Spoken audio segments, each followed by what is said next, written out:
I'm Roxanne. And I'm Catherine. It's Two Girls Strong.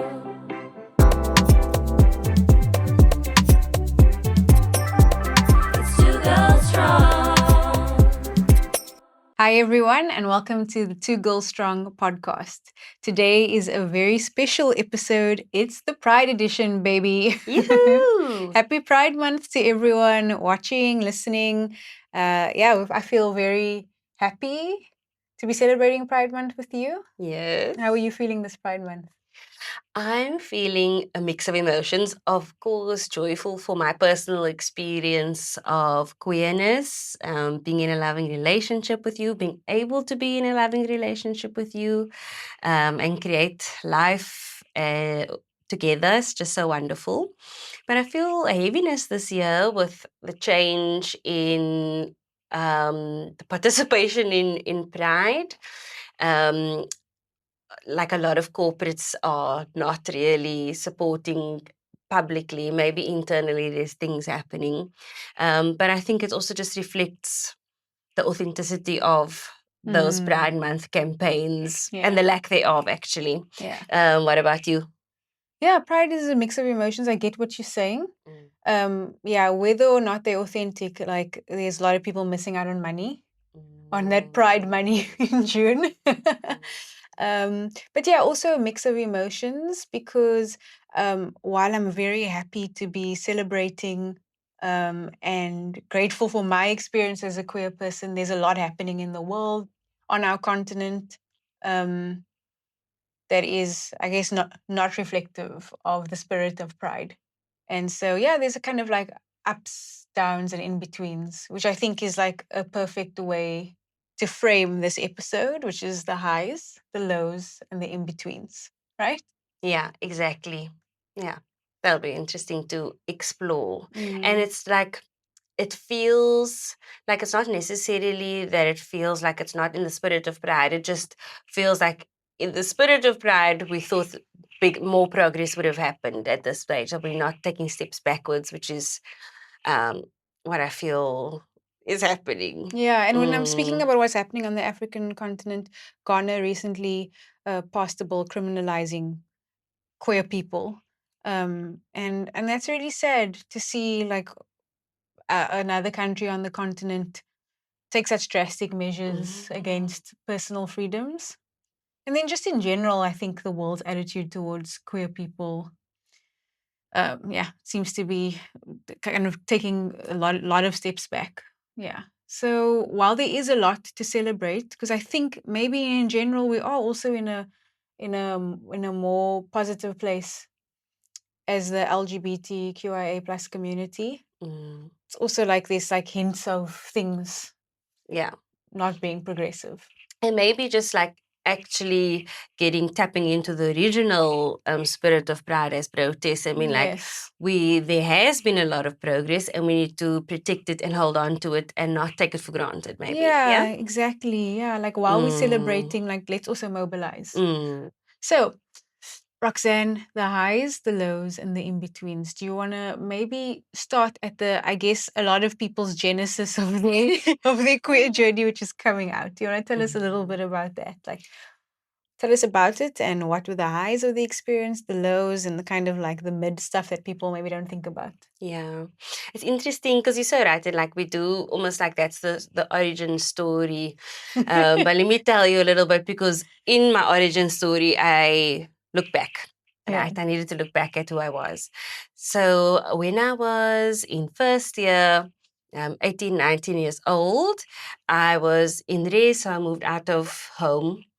Although I was in hostel for high school for most of high school, so I felt already a distance or physical separation from my parents. But when I was in varsity, I felt a whole different new level of independence.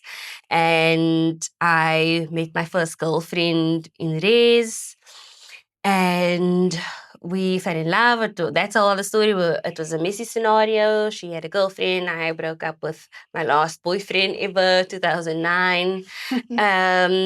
And It was fun. It was really like an adventure. It felt very comfortable for me, the relationship, the being in it, even in the context of race, like I just allowed myself to be a new person because there were some friends around, like from high school, but for the most part, I could really step into my new world of my new friends. I think what was a little bit trickier for me is that I didn't necessarily disclose this new relationship with old friends that I had, or I felt like I needed to approach that a little bit more differently because they had a defined experience of who I am. And so but slowly I just started sharing with him. Like my oldest friends were kind of like, I was already in that relationship for 9 months, but my best friend knew very early on that that was happening. And I also then told my sister. My sister was my first family member that I told. We'd been hanging out. She was still at varsity at the time. I think it was like towards the end of her varsity career. And we were together on campus, but not living together. But she had insight into my friends and things like that. And my family also did. It's not like I didn't bring my first girlfriend home. Like I brought her home, but as a friend. She was my friend. the old friend. Exactly. And I told my sister, but I'm just telling people about the relationship. Yeah. Like that is a big part of the narrative. I'm just telling people about this relationship, not necessarily about my sexuality or anything like this. No, there wasn't any definitions on I'm coming out as gay or anything like that at that time. Okay, cool. And the December of that first year, I sent my dad an SMS telling him that my girlfriend... Not over SMS. That my girlfriend was my girlfriend and more than a friend. And he responded. It was like late at night. I was like, okay, I'm doing this now. Okay, I just decided. Like at midnight? Like let's say 10 o'clock, because my birthday's in December as well. My birthday's on the 2nd of December. Yeah. And at that birthday party, my dad made this... For me, it felt cryptic, but maybe it wasn't. Birthday speech for me, and saying that he hopes that and he was speaking now, we can also be included in your joy. We see the joy that you're experiencing, and we hope to be part of it. He knew. He was like, come on already. Like, what's that about? And then it was a couple of days after that, there was like festivities in Cape Town. And I was like, I think it's time now for me to just share that I'm in this relationship. After like hearing that speech and sitting with it for a little bit. And I messaged him and told him my girlfriend is my girlfriend. And he sent me a message. And my dad, my late father was a public figure as well. So he was like, he messaged back, like, thank you for sharing that with me. I wonder if we shouldn't go public, he says. Not even ready with the press conference. Let's own the narrative. Like, I've got the Burger on speed dial. Exactly. And so I don't know what I responded, if I responded, but he responded with like calmness and like, I'm cool with it. But what did he mean by we must go public? Like share about this relationship openly, publicly. I think like with the family or with the world? No, with the world, like interesting. Publicly. Okay. And I think it's because I think it's just that owning the narrative, and maybe like, okay, how do we handle this in a way that I am protecting my child? Okay. I think that was behind it. I never actually asked. Okay, interesting. But then the next morning, my mother sent me a message, 2 words, come home, full stop. Oh, you in trouble. And so I drove home from my then girlfriend's house, like quite freaking out, like nervous about what's to come. But when we sat down, it was a conversation that we got into, and they were asking me, what does this mean about your sexuality? And I didn't have an answer at that point. I was like, I'm just dating this person. And they had a conversation and they felt like, oh, they do feel like shame. They were like, it was a lot for them. They said like they didn't expect this, although observing my friendship with my best friend in high school, they did have some suspicions. But I think that was we honestly and still to say like very sisterly. And like when you're in boarding school, that's a new family unit because you spend more time with him than your family. And there was just a new experience of affection as well. That's not necessarily wasn't necessarily the norm in our household, like that level of affection. Yeah. So I get it, but it was funny. It caught me off guard. And they were talking to me about, so I'm like, okay, maybe I'm bisexual. They're like, you need to really explore that, like sit with that, like reflect on it. You don't just need to come up with an answer right now. But they were concerned. They were worried about the world's response. They were also worried about drug use. Drug use. Shame. So they think that they've heard about. Like, oh, because gay people do drugs. No, that's like obviously what they've heard and stuff like that. So there was like, they were sharing concerns and like if there's going to be impact on my career. But honestly, it felt, obviously I cried because it was a big moment, but I'd realized that I hadn't actually opened up myself to myself. Like I'm opening up at this stage to my parents, so letting them in on what's happening in my sharing my joy, but I hadn't really deeply explored my sexuality and my sexual orientation in that way. And if there's a like what that means for me, what this relationship means for me. And so I spent time reflecting after that and looking back at my life and crushes that I've had and ways I felt different or the same. And like it wasn't long after that where I was like, actually, now that I think about it, now that you've asked me to think about it, now that I think about it, I am gay, I am a lesbian, like, and it was very important for me to think of myself outside of this relationship that I was in because it felt a bit heavy to put that all on this like 19-year-old, 18-year-old relationship that we were having. Yeah. But yeah, that was my coming out, but like very significantly, like opening up to myself and taking the time. There was, I never doubted my parents' response. I didn't actually respond. It was difficult for them and all of that. But I realized in that conversation of telling them I need to actually look within myself and also go through that process with myself. Most importantly, actually. Yeah, so what about you? Oh, thank you. Thank you. It's a lovely story, and I like the kind of the introspection on like the internal dialogue you had to have, as opposed to like focusing it so much on what Other everyone people else was thinking, which I think that's what a lot of people's experience of coming out, the fixation on other people's opinions and not really on what's going on inside. Yeah, which actually that's my experience. Yeah, tell us. Well, my coming out story, now when I think about it, there's no one definitive coming out moment because I think it happened over many years. I would say maybe over the course of 15 years, I would say properly coming out. Because let's say when I was 5, I felt something was different. I felt when I was 5 years old and they were playing games like Kiss Catch with the boys, I was very put off by the boys. I had no interest in playing with them. And I had crushes on little girls. I didn't know that they were crushes, but in retrospect, I was just very fond of other little girls and spending time with them. And I was disgusted by by little boys.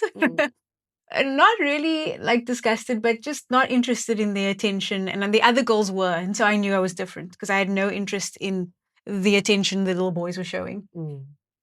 So that's when it started. And then at 12 years old, I obviously that's when you start getting you start feeling attraction towards other people. And I started feeling attraction when watching TV to Angelina Jolie and Sandra Bullock in Demolition Man. The police outfit. Yeah, and so that's when I was like, okay, I think I'm gay, and I started hearing the word gay and lesbian. And then I would go to the library and try and find books about it. I found a book about Katie Lang, who's a country singer. And that was like, okay, she's a lesbian. But I didn't feel like I really connected. She's like a butch lesbian from, I think, the American South. But I knew that there was like that, there was a picture of her with Cindy Crawford, like this Vanity Fair picture, and it's made me feel a certain way. And so I was like, yeah, I'm definitely, these are my people. And yeah, and so I started having crushes on girls, but not really like saying it out loud to people yet. But obviously being very obvious when everyone had flip files of Bow Wow and I don't know, whoever the male celebrity was. My flip file was of Angelina Jolie.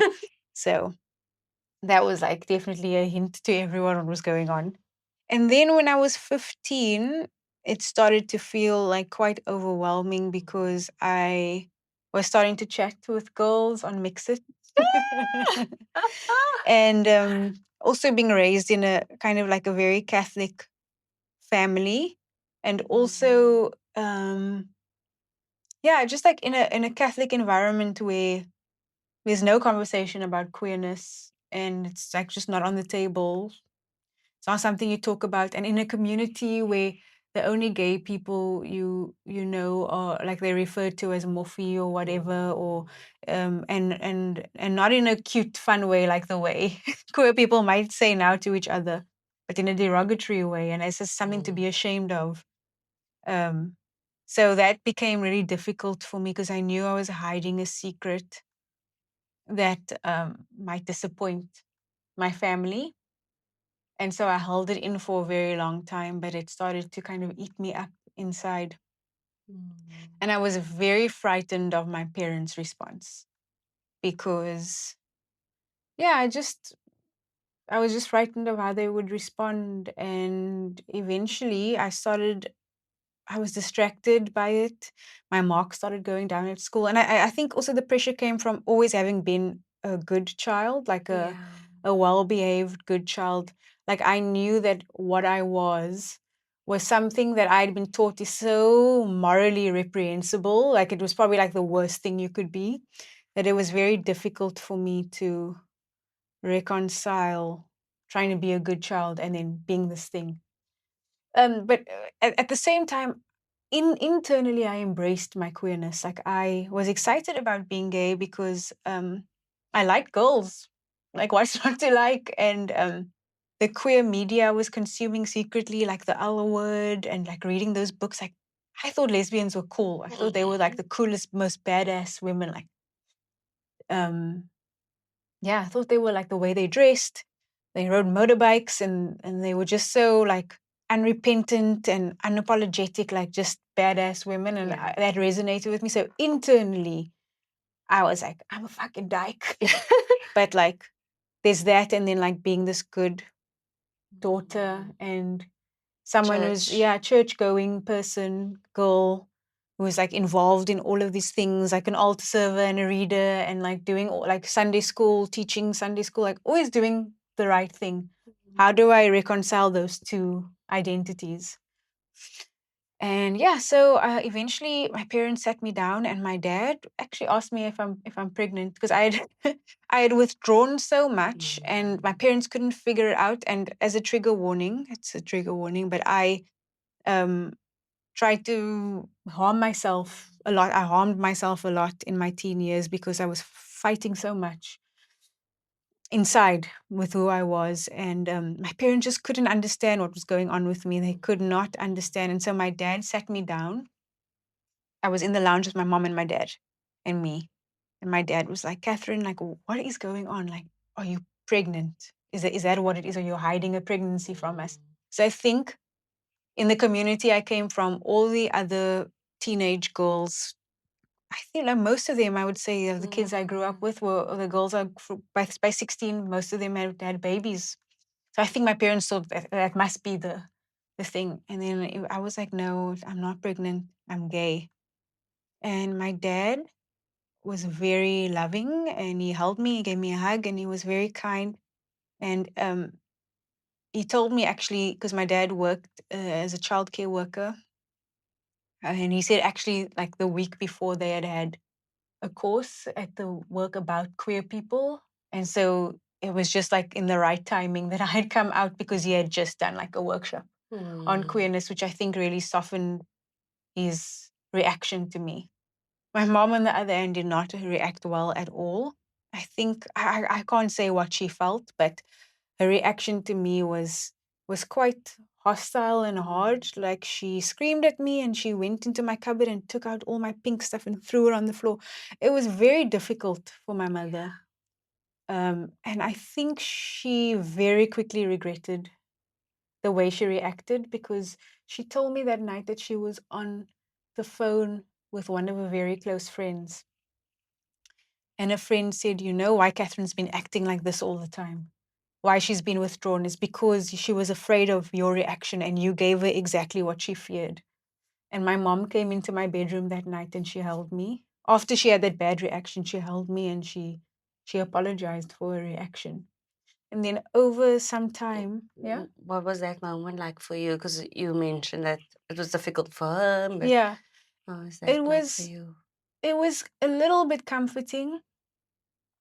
It was comforting a little bit in that moment, but I didn't feel altogether safe yet, because the reaction was so extreme that it's very difficult to like switch your emotions like that.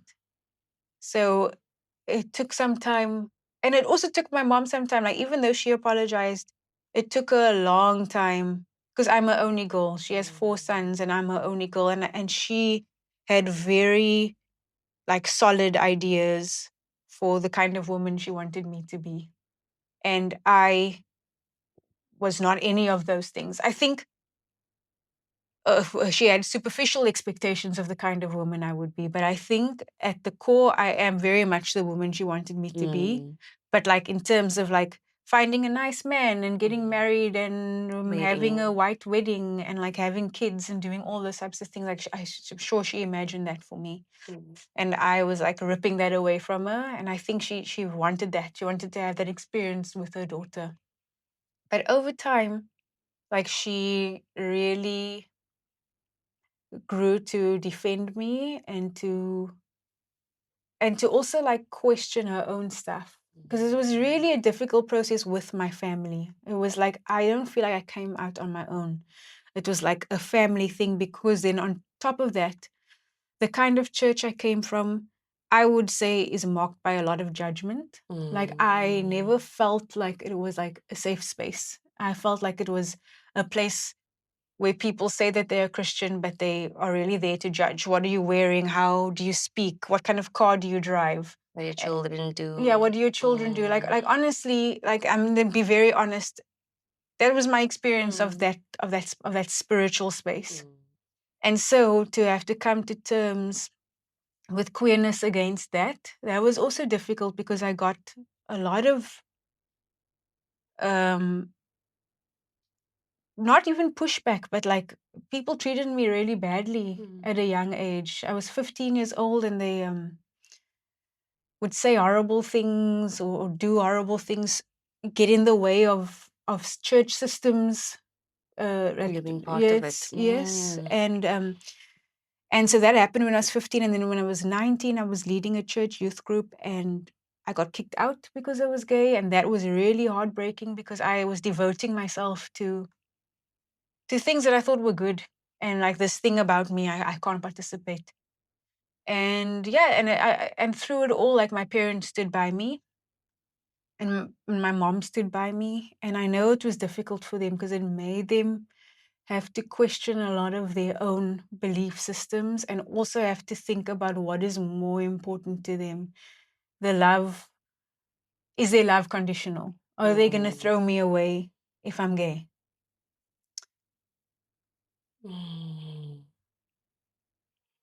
That's a lot to go through. That's a lot to go through at such a young age, and just holding your hand in this moment, because it's like you have such a deep knowing of who you are. That's so incredible. And then to like have that deep knowing, and also like a loving, not like knowing, like you were describing, the like seeing other lesbians as cool and knowing the coolness that you carry and the like specialness that you carry just as you are, being at odds with the reality that surrounds you, must have been really, really tough. And your knowing of yourself shines through, and you are that badass lesbian now. And it's just remarkable. I think you're so remarkable to have come through that experience, um, and still with love in your heart, like openness, and understanding. But it's very intense to have gone through those kinds of experiences, and it has long-term impacts on how we see ourselves, and somehow still you shine, which is really beautiful, Yeah. you know? Yeah, and I feel emotional, but I feel grateful for the support of my family. And like my dad walked me down the aisle when we got married. Mm, Your mom walked you down the aisle. And my siblings were there, cousins. So I'm very grateful for that. And of course, I've experienced rejection from a more distant family or not my mm, immediate family because of my queerness. mm, But yeah, it's also I think people think that coming out is a once-off thing, but it's like an ongoing mm, thing, you know? mm. Because even when me and you are in the mall and people ask us, "Are we sisters?" and now we're like, "No, we're married." Like, oh, we're not gonna lie about who we are. Yeah. But you don't know people. You always have to be careful because you don't know how people will respond. Yeah. I mean, You know, sometimes I'm sometimes just it's like, no, full scary. stop. Sometimes I'm not gonna Yes. say we Yeah. sisters or that I have a boyfriend. Like I'm done with that. Because there was a time where I would Yeah. protect myself saying things like that, Yeah. especially with like partying Yeah. in certain spaces. But sometimes it's just like, no, full stop. Like it doesn't feel safe, and Yeah. then it's like deciding actually like who are we letting in, Yeah. like not Yeah. just seeing that about like the coming out, like exposing of yourself, but like who feels good to be let in Yeah. to like this loveliness that we have and we Yeah. carry. Yeah. Mm. And I think like the sadness, Mm. again, like I have been kind of emotional this whole Pride Month. Mm. But my experience of my queerness is not sad. But it's like the journey that took me there was hectic to get to this point where I'm like happy. I'm truly happy with my life and where I'm at and the joy and the community I have around me. But it's like it took so much to get here. You know what I Yes, mean? yes. And to think of yourself as a 15-year-old, because when you're in it, you don't realize that you're a child, Mm. right? And what it Mm. means to be a child, um, in comparison to what it means to be an adult and what you expect from adults, and to not get that, and to like reflect on that and recognize the weight that you had to carry, and still try to maintain at the time, I imagine, being a good daughter, Mm. like that, not breaking, that um, part of your identity at the time. Mm. Mm. And what was your experience with your wider family and coming out? Do you know, recently, my mom, who also has a podcast, you produce in conversation with Beryl Botman, um, um, she had a guest, Marlo, and in that conversation, and Marlo Valentine, who's an advocate for gay rights, especially within religious perspectives, and he said how much parents set the tone, and so not disregarding that in what I'm about to say, but the rest of my family, my aunts and uncles from both sides, and my cousins, I never experienced whether they had a moment of their own. Especially my cousins, I have no doubt that it was like not a big deal, but I got so much love from them, and we were on um, Espresso earlier Yeah. Pride Month, and my sister shared that we were on Expresso and we were talking about our queerness. We're talking to Girl Strong on there, and it's a morning show. And she'd shared clips of that in the family group. And in that moment, I realized, like, oh my gosh, like, this is such a gift. And everyone's like celebrating. They were on there and they were all at our wedding. Like, both of our families were at our wedding and all of that. And I decided I'm going to send them a message like, I haven't said this to you. I've shared it with other people that I'm grateful for my family's love and acceptance, but like, I shared that message with him as well. And it felt very significant to say that out loud to them directly. And so, yeah, feel very lucky. And yeah, but also remembering that parents set the tone for how everyone else responds, I think, but especially wider family context. Yeah. We are very lucky to have families, immediate families, and you extended family that accept who you are. Because community, like as human beings, we need community. And that's why a lot of queer people find their chosen family, you know? Yes. And for me, I wasn't as sure of myself as you were and are now, and I don't know how much longer it would have taken me to uh, be queer, be openly queer, if my parents, my sister, my aunts, uncles, cousins rejected me. I really wonder about that for myself sometimes. So I'm just grateful that that wasn't my experience. Okay, but tell us a little bit about queerness for you and maybe a little bit about the joy that we experience now. Yeah. I mean, it's a wonderful thing to be yourself freely, you know? Um, it's a wonderful thing to be part of a community where there's so much support and love from other people, where there are inside jokes, Yes. where there's something that you're part of that feels almost a little bit secret and special, you know, of a community that's really strong and tough, and colorful and creative. Yeah, I love the life that we live and I love the community around us. The friends that we have who are also queer and the our chosen family, the freedom we have in our life that we can live in our truth. Because if we had been born a decade earlier, 2 decades earlier, we might not have the same life Or we somewhere have now. else. And Yes, especially yeah. as Black women, to be able to have this life and live so joyfully and have a podcast and do the things that we do, travel, and I don't take it for granted. And so there's just a lot of gratitude and joy and happiness in dancing and singing.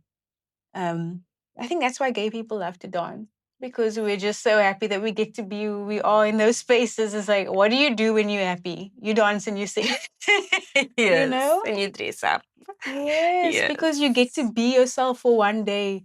And so wherever you go and you bump into gay people, oftentimes they are celebratory because we need to celebrate the fact that we get to exist. Because if we just look at places like Ghana, like Uganda, people don't have that. And so we ought to be happy. Yes, And you? yes. Oh, yes. I love what you were saying because it's like, I think like being queer honestly like saved my life or gave me life, maybe like really let me live in a way that isn't on autopilot, because we've spoken about that, about navigating life and just giving me an opportunity to pause and look at life a little bit differently, and decide how I want to be experiencing my life, because I'm already stepped out of what the norm might have been or what's expected of me, or what other people might have expected of me who saw me growing up. And so I can define what my life looks like and feels like. And so wonderful to be in a context. And it's like not just the South African context where we are protected constitutionally, but even deeper in family, um, socioeconomic, all of those things, like the context that I've been in, and also just the people that we encounter, queer and not, that have shown love at a time where if anyone had said anything to me in the workplace, I always thought about, like, oh my gosh, like I'll sue them so that I don't have to work ever again. But being in a country where I feel protected and I feel like I can stand in myself, and being openly queer has been a big part of my journey, maybe because I'm not always read like that. And so people will know because I've told them in the first 5 minutes of conversation. And so wonderful to be able to do that. And with the community, I'm so, so grateful for it, because, and I've said this before, but it's like I get to, I've experienced what it means, because fitting in was such an important thing for me, like fitting in and figuring out what I should do and how I should bring myself to fit in. But in the queer community and like joyful queer spaces, I learned what it means to belong without fitting in, without the need. Like you can really be yourself, express yourself. And that's been my experience, which I'm super grateful for. And just the joy of being with you, being with a woman, and being with the woman you are, is just so wonderful. And it's important for us to share these stories, so that others can see the joy for themselves, but also for parents who are only aware of the concerns, the worries, the negative experiences, to see that as well. Although this platform is for the people who are wanting to figure out how to live life on their own terms. Whoever else gets to see that is lucky. Thank you so much for joining us for this special Pride episode, and a happy Pride Month, International Pride Month to you all. With love. Thanks for joining us on the Two Girls Strong podcast. If you enjoyed today's episode, you can connect with us on Instagram at Two Girls Strong, or email us at twogirlsstrong@gmail.com, and that's with one S. See you next time.